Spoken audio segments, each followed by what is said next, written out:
Hello anime fans, तो कैसे हो सभी। सो गाइस, इस वीडियो में मैं एक्सप्लेन करने वाला हूँ माई हीरो अकेडमिया के 7th सीजन के एपिसोड 5 की स्टोरी को। तो अब बढ़ते हैं हमारे एक्सप्लेनेशन की तरफ इस इंट्रो के बाद।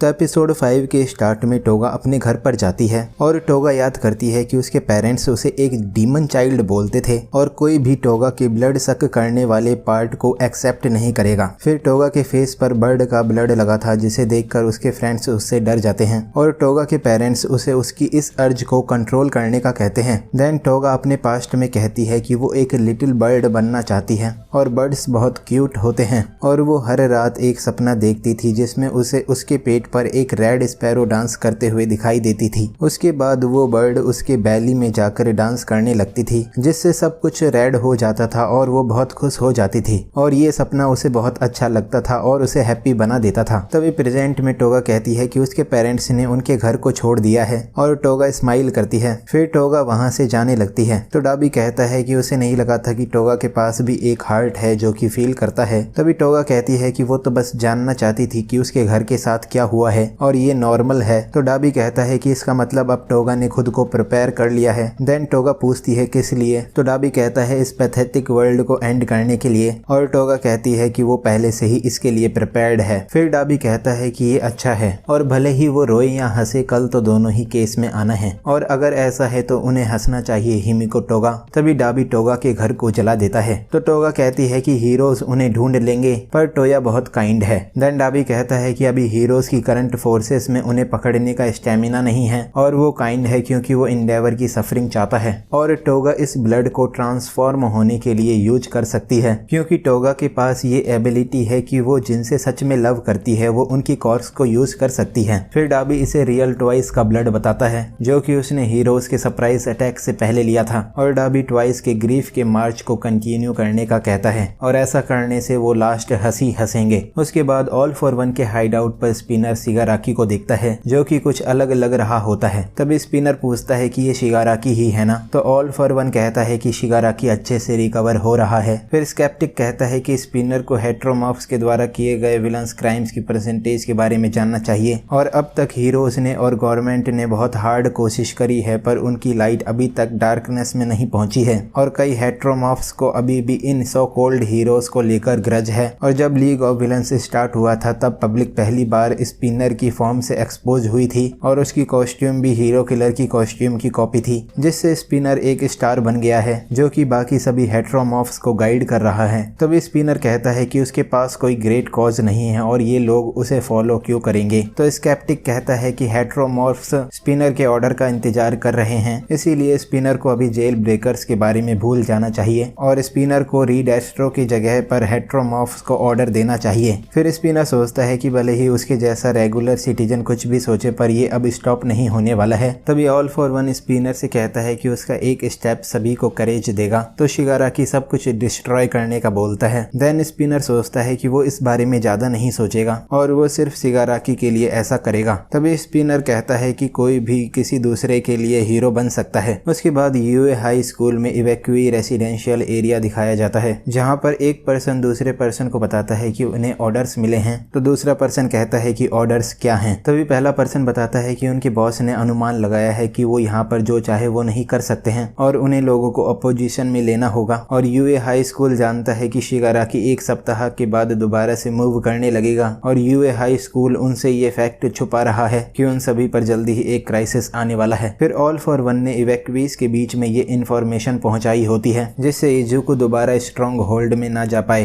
देन इजुको बताता है कि क्लास 1A ने लिबरेशन फ्रंट और लीग ऑफ विलन को ढूंढने के लिए सर्च टीम को ज्वाइन करा था और उन्होंने बहुत सारे जेल ब्रेकर्स को पकड़ लिया है, पर उनकी सर्च अनसक्सेसफुल रही क्योंकि वो विलन्स को नहीं ढूंढ पाए हैं। तभी सभी क्लास 1 के स्टूडेंट्स बहुत टायर्ड होते हैं और डेकू कहता है कि सर्च एरिया बहुत बड़ा है और इतने कम हीरोज के साथ ये सर्च करना एक बड़ी प्रॉब्लम है। फिर इडा कहता है कि अब उन्हें अपने बेड्स पर जाना चाहिए और उनका हर एक एक्शन उनकी स्ट्रेंथ से कनेक्टेड है। तो बाकुगो कहता है कि टीचर्स ने भी उन्हें स्ट्रॉन्ग बनने को कहा है। तभी ईडा सभी को ब्रश ब्रश करने का कहता है। फिर मिनेटा इजुको से कुछ जर्नल बातें करने का कहता है, पर इजुको मिनेटा से कहता है कि उसके पास अभी टाइम नहीं है और इजुको नहाने का सोचता है और डेकू सोचता है कि उनके पास बात करने का भी टाइम नहीं है। देन इजुको उराराका को उसकी स्पीच के लिए प्रॉपरली थैंक्स बोलने का सोचता है और जैसे ही इजुको उराराका से बात करने जाता है वैसे ही ऑल माइट वहां पर आ जाता है। तो जीरो कहती है कि ऑल माइट बहुत एनर्जेटिक दिख रहा है और साटो कहता है कि डिटेक्टिव सुकाउची और प्रिंसिपल भी यहाँ पर हैं। तभी यायूरोजू पूछती है कि क्या वो यहाँ पर आओयामा के बारे में कुछ बताने आए हैं। तो ऑल माइट कहता है कि वो अभी कुछ लोगों को ही इस बारे में बता रहे हैं और अब वो सेकंड डिसाइसिव बैटल का फाइनल प्लान डिस्कस करेंगे। उसके बाद यूए हाई स्कूल में सभी इवैक्यूएस के लिए अनाउंसमेंट होती है जिसमें वो उन्हें बताते हैं कि हीरोज और पुलिस ने अपनी फोर्सेस को कंबाइन करके इन्वेस्टिगेशन शुरू कर दी है और उन्हें पता चला है कि लीग ऑफ विलन्स का टोमुरा शिगाराकी जो कि तबाही का सोर्स है वो अपनी एक्टिविटीज को 4 दिन बाद दोबारा से स्टार्ट कर देगा। इसीलिए इवैक्यूएस की सेफ्टी की गारंटी के लिए उन्होंने डिफेंस को मैक्सिमम लेवल तक बढ़ा दिया है और जब इवैक्यूएशन सिस्टम एक्टिवेट होगा तो इवैक्यूएस के मूवमेंट्स लिमिटेड हो जाएंगे। इसीलिए वो उनके इनकन्वीनियंस के लिए उन्हें सॉरी बोलते हैं और वो उनकी अंडरस्टैंडिंग के लिए उन्हें थैंक्स बोलते हैं। तभी सभी क्लास 1A के स्टूडेंट्स इवैक्यूएस को थैंक्स बोलकर वहां से जाने लगते हैं। तो कोटा पूछता है कि क्या डेकू सच में जा रहा है। देन डेकू कहता है कि उसने अपने ब्रेक में बहुत रेस्ट कर लिया है। तभी स्नाइप कहता है कि इवैक्यूएस की सेफ्टी उनका मेन कंसर्न है और उन्हें इवैक्यूएशन सिस्टम के एक्टिवेट होने के लिए रेडी रहना चाहिए। तो ऑल फॉर वन का साथी कहता है कि ये हीरोज का फॉल्ट है क्योंकि अगर इजुको यहाँ पर प्रोटेक्टेड रहता तो ऑल फॉर वन को इजुको तक पहुंचने में मुश्किल होती, पर अब हीरोज के इस एक्ट से उनके ऑर्डर्स बिना उनके कुछ किए हुए ही पूरे हो गए हैं और अब उनका फ्यूचर गारंटीड है। फिर डेकू और उसके फ्रेंड्स अपने पेरेंट्स से मिलते हैं और इजुको एरी और कोटा से मिलता है और प्रिंसिपल नेजू रिकवरी गर्ल को लेकर आते हैं। उसके बाद class 1A UA high school से चली जाती है। देन डेकू बताता है कि वो एक न्यू हेडक्वार्टर में मूव कर रहे हैं जो कि स्कूल से 30 किलोमीटर दूर है और सीमेंटोस पावर लोडर और एक्टोप्लाज्म ने मेक शिफ्टेड फोर्ट्रेस ट्रॉय बनाया है। तभी स्नाइप कहता है कि यह हेडक्वार्टर यूए हाई जितना स्ट्रॉन्ग नहीं है पर इससे उनका काम चल जाएगा और स्नाइप सभी स्टूडेंट्स को उनके रूम में जाकर रेडी होने का कहता है। तभी टोरू कहती है कि इस हेडक्वार्टर का डिजाइन अच्छा है और शैरो कहता है कि वो होप करता है कि ये उनका लास्ट रेस्टिंग प्लेस ना हो। फिर सभी स्टूडेंट्स हेडक्वार्टर में जाते हैं। तभी डेकू उराराका को बाहर देखता है और डेकू उराराका से बात करने आता है और पूछता है कि क्या उसने अनपैकिंग कर ली। तो उराराका हाँ कहती है क्योंकि वो अपने साथ ज्यादा सामान नहीं लाई है और डेकू कहता है कि वो भी अपने साथ कम सामान लाया है। देन डेकू उराराका को उसकी स्पीच के लिए थैंक्स बोलता है और उसे उराराका को थैंक्स बोलने का चांस नहीं मिला था पर वो उराराका की हेल्प को रियली अप्रिशिएट करता है। तभी उराराका कहती है कि डेकू ने इसकी लिटिल डिटेल्स के बारे में भी सोचा है और वो बिल्कुल नहीं बदला है। तो डेकू पूछता है कि वो बाहर क्या कर रही है और उराराका बताती है कि वो सिटी को देख रही थी और उराराका कहती है कि वो वियर्ड है। तभी डेकू कहता है कि ऐसा नहीं है क्योंकि उराराका स्ट्रॉन्ग और ब्रेव है और उसकी हेयर स्टाइल भी उस पर अच्छी लगती है। तो उराराका कहती है कि उसका ये मतलब नहीं था और जब वो स्कूल की छत से बोल रही थी तब उसने टोगा के बारे में सोचा था और जब वो दोनों एक दूसरे से जाइगेंटोमाकिया के प्रोग्रेशन के समय फाइट कर रही थी तब उसने टोगा को कुछ कहा था जो कि उसे कॉमन सेंस से सही लगा था पर उसकी बातों से टोगा बहुत सैड हो गई थी और टोगा एक विलन है जिसने सिटी का ये हाल करा है और उसने कई लोगों की लाइफ और हैप्पीनेस को भी ले लिया है, इसीलिए ये उसे माफ करने के लिए नहीं है। पर उसे नहीं पता कि टोगा के लिए कॉमन सेंस क्या है और वो सोच रही है कि वो टोगा के बारे में कुछ नहीं जानती है, इसीलिए वो सिटी की तरफ देख रही थी जिससे वो उस दिन का डिस्ट्रक्शन भूले ना और वो किसी अननेसेसरी चीज के बारे में ना सोचे। फिर डेकू कहता है कि उसके साथ भी यही प्रॉब्लम है और उसने शिगाराकी के अंदर एक छोटे बच्चे को रोते हुए देखा था और भले ही वो इस फाइट को अवॉइड नहीं कर सकता है पर वो इसे भी इग्नोर नहीं कर सकता है जो उसने शिगाराकी के अंदर देखा है। तो उराराका कहती है कि इसका मतलब वो दोनों वियर्ड हैं। उसके बाद टोडोरोकी ईडा से सॉरी बोलता है क्योंकि ईडा उसके लिए परेशान था पर अब वो ठीक है। तभी ईडा कहता है कि उसका भी एक बड़ा भाई है। तो टोडोरोकी कहता है कि वो दोनों अपनी फैमिलीज को कंपेयर नहीं कर सकते हैं और वो तो ये भी नहीं जानता है कि टोया को क्या पसंद है। तभी बाकुगो कहता है कि टोया को जरूर हॉट उडोन पसंद होगा। फिर टोडोरोकी टोया के साथ उडोन खाने का कहता है। देन डेकू और उसके फ्रेंड्स विलन्स को रोकने का कहते हैं। उसके 3 दिन के बाद ऑल फॉर वन कहता है कि उस पर कोई झूठ वर्क नहीं करेगा और वो किसी की भी उसके लिए इल विल को तुरंत पहचान लेता है। और उस कॉर्क का नाम क्या है और ये पहले के दिनों की कॉर्क है और ये किसी और के साथ कंबाइंड है, इसीलिए वो श्योर नहीं है और उसे लगता है कि इस कॉर्क का ओनर बोरिंग था पर उसके डिसेंडेंट्स बेटर हैं और फेट से उसमें से एक ऑल माइट के साथ उसे कॉर्नर करने के लिए वर्क कर रहा था, पर इस टाइम ये कॉर्क उसे जीतने में हेल्प करेगी और जब उसका बोया गया सीड फ्रूट देता है तो उसे बहुत खुशी होती है। फिर आओयामा की मदर ऑल फॉर वन से कहती है कि वो ठीक है, तो ऑल फॉर वन कहता है कि वो लिकर चाहता है। तभी आओयामा की मदर कहती है कि उसका बेटा उसके लिए एक 16 साल पुरानी बोतल ले आएगा। तो ऑल फॉर वन उसके बेटे का कॉन्टेक्ट नंबर मांगता है और आओयामा की मदर ऑल फॉर वन को हाँ अंकल बोलती है और पता नहीं आजकल क्या हो रहा है। देन ऑल फॉर वन हाँ बोलता है और ऑल फॉर वन सोचता है कि आओयामा की मदर ने कोई झूठ नहीं बोला है और उसकी विल भी इल नहीं थी और ये क्लियर है। और अगर आओयामा की मदर को पुलिस बाद में पकड़ भी ले तो कोई दिक्कत नहीं है और ये उनकी लास्ट एंड कोडेड टॉक है। उसके बाद ऑल फॉर वन बाद में कॉल करने का कहता है। फिर आओयामा डेकू को अकेले हेडक्वार्टर से बाहर बुलाता है और आओयामा डेकू को आने के लिए थैंक्स बोलता है। तभी डेकू कहता है कि आओयामा यहाँ पर क्या कर रहा है और उसे लगा था कि आओयामा पुलिस की कस्टडी में है। तो आओयामा कहता है कि उसके पेरेंट्स के लॉयर ने उसे बाहर निकाला है। देन डेकू अपने फ्रेंड्स को इस बारे में बताने का कहता है और वो दोबारा से सर्च स्टार्ट कर सकते हैं। तभी आओयामा डेकू से कुछ बात करना चाहता है और आओयामा कहता है कि ये फनी है कि जापान की इस कंडीशन में भी कोर्ट वर्क कर रहा है और वो इस वर्ल्ड में ऐसे जीकर क्या बनेंगे जैसे वो अब तक जिए हैं। और वो डेकू को ऑल फॉर वन के ट्रू गोल के बारे में बताएगा और बाकी का वर्ल्ड जापान को इस तरह देखकर क्या कर रहा है और येन की वैल्यू नीचे गिर गई है और जापान की कंपनीज भी बैंकक्रप्ट हो गई हैं और सभी विलन्स भी जापान में एक्टिव हो गए हैं और पूरे वर्ल्ड में डिस्ट्रक्शन है और पूरा वर्ल्ड एक पैनिक की सिचुएशन में है जैसे वर्ल्ड पहली कॉर्क के आने से पैनिक में था। तो डेकू कहता है कि आओयामा ये क्या कह रहा है। फिर आओयामा कहता है कि अगर वो लॉन्ग टर्म पॉलिसीज को एनफोर्स करने